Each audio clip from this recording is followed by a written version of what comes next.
సముద్రాన్ని చూడగలం కానీ అందులో దాగి ఉన్న ఉప్పును చూడలేము. అదేవిధంగా మనుషులను చూడగలం కానీ వారి మనసులో ఏముందో చూడలేము. మనకున్న సమస్యలకు 2 కారణాలు. 1 మర్చిపోవలసినవి గుర్తుంచుకోవడం, 2 గుర్తుంచుకోవలసినవి మర్చిపోవడం. అసూయపడే వారితో నీ అభివృద్ధి గురించి చెప్పుకోవడం, ఆశపడే వారితో నీ ఆలోచనలు పంచుకోవడం మూర్ఖత్వం. నీ గురించి నువ్వు ఎక్కువగా చెప్పుకోవద్దు. ఇతరులు చెప్పుకునే విధంగా ప్రవర్తించు.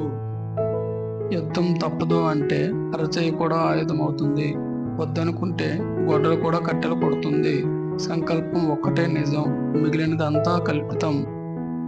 జీవితంలో అబద్ధాలు చెప్పేవారిని క్షమించు, కానీ అబద్ధం చెప్పి ఇదే నిజమని నమ్మించేవారిని జీవితంలో క్షమించవద్దు.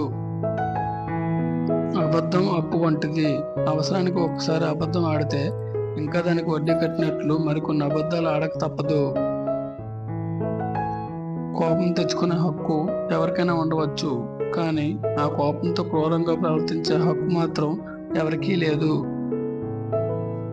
జీవితంలో ఉన్నత స్థాయికి ఎదిగే వరకు చెవులను మూసుకో, ఎదిగిన తర్వాత నోటిని మూసుకో.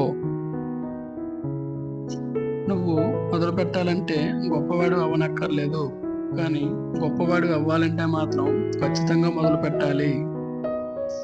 బంధం ఏదైనా సరే బాధ పంచుకునేలా ఉండాలి, కానీ బాధ పెట్టేలా ఉండకూడదు. పట్టుకున్న దాన్ని విడిచిపెట్టకు. విడిచిపెట్టే ఉద్దేశం ఉన్నప్పుడు పట్టుకోకు. అది ఆశయమైన బంధమైన. మనిషి ఆరోగ్యం కంటే ముఖ్యమైనది, విలువైనది ఏమీ లేదు. ఆరోగ్యంగా ఉంటే అన్నీ సంపాదించవచ్చు. ప్రతి మనిషికి తన జీవితం తనకు చాలా ముఖ్యం. ఒక మనిషిపై పంతానికి పోయి పతనాన్ని కొని తెచ్చుకోకండి.